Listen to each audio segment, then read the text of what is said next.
Hello বন্ধুরা, এই কাঁঠাল খেতে তো আমার খুবই ভালো লাগে, কিন্তু এতে প্রচুর পরিমাণে আঠা। আর শুধু হাতে তো তুললে হাতে পুরো আঠা চ্যাটচেটে হয়ে যাবে, তারপরে তুলতে সেই আঠা তুলতে কি কষ্ট। আগে তো আমি আঠার ভয়েতে কাঁঠাল খেতামই না, মানে কাঁঠাল তুলতামই না। কেউ যদি তুলে দিত তাহলে খেতাম। তো দেখো, তারপরে মাথায় একটা বুদ্ধি এলো, হাতে একটা প্লাস্টিক জড়িয়ে নিয়েছি।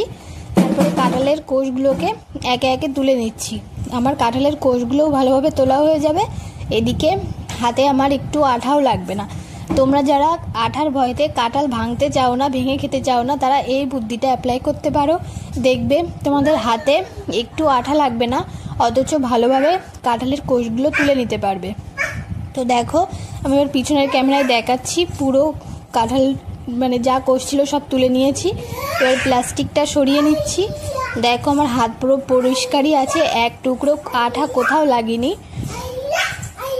তো দেখো, ভালোভাবে তুলে নিয়েছি।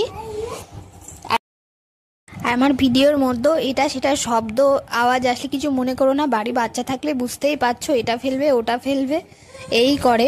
তো যাই হোক, কাঁঠালটা খেতে কিন্তু খুবই সুন্দর ছিল। তো এখন আমি কাঁঠাল খাই। আর টাটা সবাইকে।